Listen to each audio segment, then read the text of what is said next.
Hello Year 5, welcome to your first history lesson this half term, where we will be looking at a timeline of the events that happened during the Great Fire of London. Please can you pause the screen and write down today's date and title. Okay.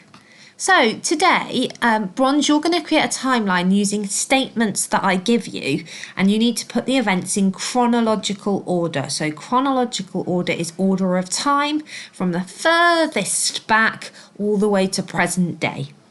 Okay, Silver, you're going to complete Bronze, but I want you to add in extra information as you go, including what the significant, the important people did and times and dates that events happened.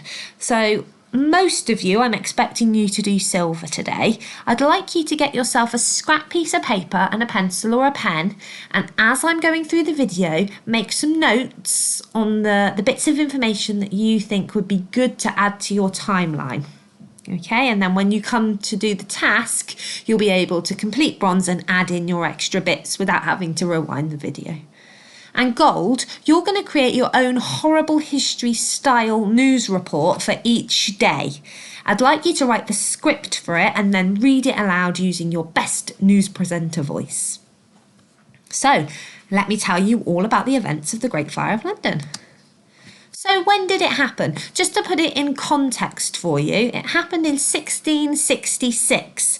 And this was before the English Civil War was before the Great Fire of London, but then all of these things happened after the Great Fire of London. So we then had the Georgian era in 1714, then going into the Victorian era in 1837. So the Victorian era is when Oliver Twist was set, which is what you're looking at in your English. So the Great Fire of London happened before Oliver Twist.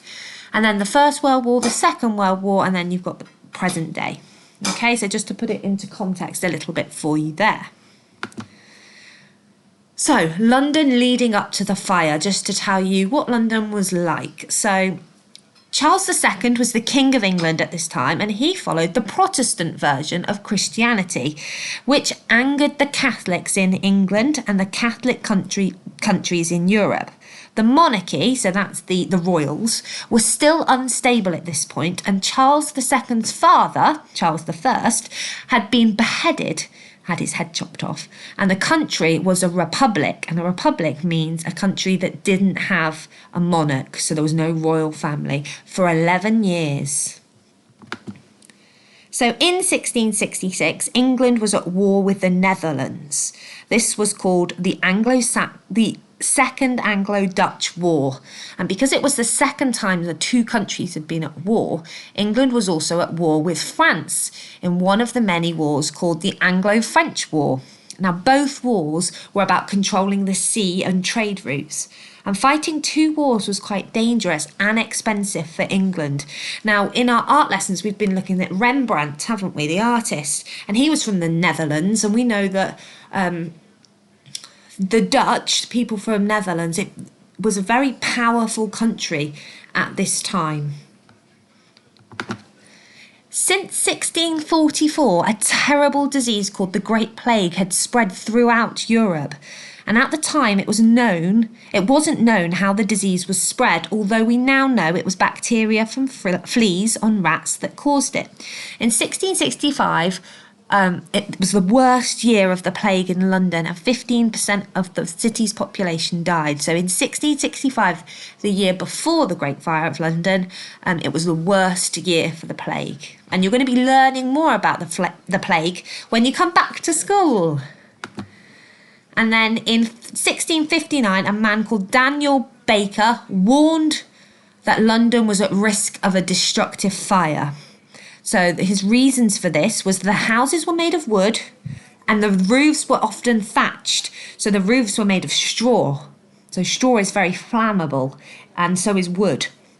It can burn easily. He reasoned that most houses were made from wood and roofs were often thatched. Houses were built extremely close together. So they packed all of these people in really, really close together. And if there was a hot summer, a fire could spread rapidly. Well, the summer of 1666 had been long and hot. The water level of the River Thames was exceptionally low, so there hadn't been much rain. It was a really hot summer, so everything was very dry. So the wood was very dry that the houses were made out of, and the straw and the thatch roofs were very dry, and the houses were very closely packed together. Okay, so let's tell you then, in 1666, on the 2nd of September at 1 a.m. in the morning, so when we're fast asleep, so 12 o'clock and then 1 a.m., Thomas Fariner, the king's baker, had a bakery on Pudding Lane, and although he always insisted that his ovens had been extinguished the previous evening, by 1 a.m. his house was ablaze. That means it was on fire. The Fariner family managed to escape, but their maid was killed. So at 1 a.m. a fire started at the king's baker's, which was Thomas Fariner's baker on Pudding Lane. Isn't that funny? There's Pudding Lane and it's a bakery. So let's find out what was happening to this fire 2 hours later at 3 a.m. The fire had spread for several miles. Okay, so in your maths lesson, you were learning kilometres. And a kilometre is from the Torpoint Ferry to Carbeal Junior School, isn't it? So if you imagine that's 1 kilometre, several miles will be several kilometres. So it had spread all that distance so far in just 2 hours. Samuel Peeps, who I'm going to tell you about later, was woken and told about the fire. So Samuel Peeps is one of the significant people of the time. So if you're doing Silver, you'll want to take in some extra information on this. And also it's quite important, maybe Silver, you want to add some of these times in that happened on the 2nd of September. So at 1 a.m. the fire broke out at Pudding Lane. 3 a.m. it had spread for several miles. An hour later at 4 a.m. Thomas Bloodworth, who was the mayor of London, was woken and told of the spreading fire. He took no action. So the mayor of London had been told that there was a fire, it spread for several miles, and he decided to do nothing about it. At 7 a.m, by this point, 300 houses had been destroyed and people started to flee the city. Now, if you flee the city, it means that you're running away from the area. So quite a lot happened, didn't it, in those 6 hours? 300 houses. So how do we know? Well, Samuel Pepys, who was alive in 1633 to 1703, was a famous diarist and essay writer, which means he wrote diaries. And much of what we know about the period comes from Samuel Pepys's diary, which he kept from 1666 to 1669. And he recorded the spread of the fire and people's reactions to the roles and the events. On the morning of the 2nd of September, Samuel Pepys went to Whitehall Palace, where he met Charles II, who was the king at the time, and his brother, the Duke of York. Did you know that Pepys wrote his diary in a special code called shorthand? This is because at the time, he didn't want anyone to read the diary, not even his wife, Elizabeth. And also, it's pronounced Peeps. It's spelt slightly differently than it sounds. Okay, I'm going to show you some extracts from his diary now. They sound a bit funny because they have been, it's a primary source because they have been taken from his diary and written down for us to read. So I was called for and did tell the king and Duke of York what I saw, and that unless his majesty did command houses to be pulled down, nothing could stop the fire. They seemed much troubled, and the king commanded me to go to my lord mayor from him and command him to spare no houses, but to pull down before the fire every way. So basically, he has been commanded, he's gone and expressed his concern to the king. The king did nothing to start with, wasn't bothered. At 7 a.m, it'll be fine. But he went to the king and the Duke of York and told them how bad it was. And the king told him to go and tell the Lord Mayor, so Lord Bloodworth, that he has to spare no houses, so pull down the houses. That means like bring them down to the floor to try and stop the fire spreading, because if there isn't the house next door, then it can't go next door, kind of thing. So what happened next? The fire continued to spread for another 4 days. So if you're going to do the horrible history news report, I'd like you to do day 1, Sunday the 2nd of September, Monday the 3rd of September, and then maybe Tuesday and Wednesday. So Sunday the 2nd of September is the dark orangey colour. This bit, I don't know if you can see my mouse, but this bit right here, that's how far the fire spread on the first day. And then on the second day, on the Monday the 3rd of September, it went all the way into this yellowy area, this golden area. And by the Tuesday and the Wednesday, it had spread all the way around to this peachy colour, this beigey colour. So that's how 80% of London was destroyed during the Fire of London. The only bits that weren't affected there are the green bits. Okay? So so what happened next? London had no dedicated fire brigade, so there was no fire engines to call. And on the 3rd of September, the Duke of York took control of organising the firefight. So fire posts were set up, and the soldiers and civilians are just people that live in the town, all joined in. Buildings were pulled down and water was thrown using leather buckets and water squirters. Despite their efforts, the fire continued to spread. It was just too big. Did you know the Great Fire of London happened in 1666, and traditionally Christians believe that 666 was a number of the devil. Those who couldn't fled the city, fled the city, took as many possessions, things that they owned, with them as possible, because they were worried about looters. Looters are people that might come and just steal what you have. People hid possessions they could not take with them, some digging holes and burying things. And from Samuel Pepys's diary, he put, so this is the primary source of information from his diary, "I did dig another and put our wine in it, and I my Parmesan cheese, as well as my wine and some other things." So on the 4th of September, he buried his wine and his cheese. Now, Parmesan cheese was very expensive, and so was his wine back in those days.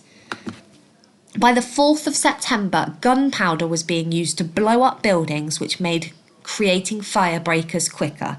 So fire breakers, if you imagine that a fire is spreading along a row, if you pull down the house or you blow it up with gunpowder, say halfway along, the fire might not catch fire on the next house because there's that gap in the row. So they were trying to make gaps so the fire didn't spread, and it was quite a successful strategy. 13,200 houses were lost. 87 churches were destroyed, and several important buildings, including the Royal Exchange and St Paul's Cathedral, were burnt down. St Paul's Cathedral is the big cathedral in London with that big domed roof. The fire was officially declared over at 8 a.m. on the 6th of September. So the death toll. Initially, it was asserted that fewer than 10 people died. So they stated, only 10 people died, including the maid in Thomas Farriner's house. However, historians now believe that many of the London's poor could have died in the fire. At the time, records were only kept of the wealthy and important. So it isn't actually known how many homeless people lived in London at the time. So if you were poor, your death wasn't recorded. Did you know it is believed that the fire ended the Great Plague by killing the rats which carried the disease? Because of the wars England was fighting at the time, rumours went around that the fire was started by a French or Dutch person. A French watchmaker named Robert Hubert actually confessed to starting the fire in Pudding Lane, and he was hung. However, it later became clear that it wasn't Hubert that started the fire, and it did start in Thomas Farriner's bakery. Now, Thomas Farriner just left his coals on, and the flames started to spread. Okay, I'm going to show you a little video now from Horrible Histories. It's just a clip from Horrible Histories where they're doing a news report on the Great Fire of London. So if you'd like to do gold today, you can take some inspiration from it. If you're going to do bronze or silver, that's fine. Just enjoy the clip. We interrupt with some breaking news. It's 1666 and a fire has broken out on the streets of London. We go live to our reporter, Katie Woe. I've covered kings, queens, wars and volcanoes. But today I'm covering a small fire in Pudding Lane, East London. Excuse me, Katie Woe, HHTV News. Where are you all going? We're at war with Holland. This fire's the start of a Dutch attack. Or just a fire which you could put out? I've got to throw my furniture in the Thames, quick. Why? To stop it getting ruined by the fire. By ruining it in a wholly different way. Exactly. The fire spreading quite quickly, as are the rumours that it was started by Dutch spies. Spies, the Dutch spies, I'm telling ya.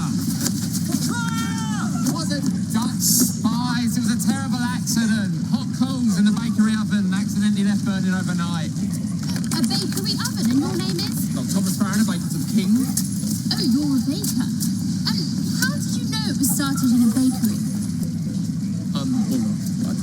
I'd rather not say. In fact, come think of it as the foreigners. Yeah, foreigners coming over here with their fire. You know, nothing to do with me. I was asleep when my fire started. It's not my fire. The fire. It's not my. It's not even my cake. Excuse me.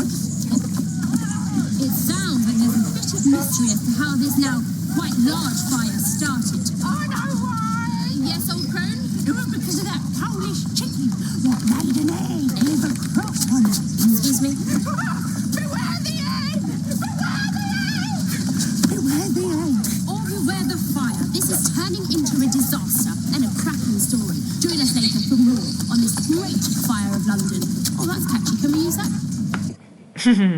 I love that clip. I think it kind of shows everything that we've talked about, but in a different way.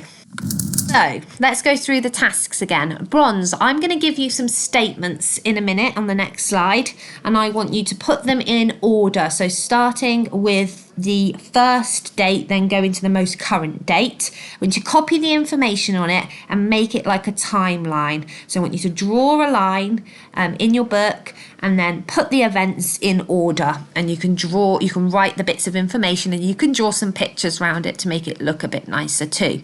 Silver, I'd like you to do the same, but I'd like you to include extra information, so you can talk about Thomas Fariner, you can talk about the Mayor Bloodworth, you can talk about King Charles doing nothing and Samuel Pepys and some of those important times. So it started at 1 a.m. in the morning, and make sure that you put the dates in there as well. And gold, I'd like you to create your own Horrible History style newspaper report. So for this, I'd like in your books, I'd like you to write a little script. So you can put the date and then a little script of what happened in the Fire of London at that time, and then the next day. So you can start on the Monday and go through. And then I'd like you to read it aloud to somebody and use your best newspaper, your news presenting voice.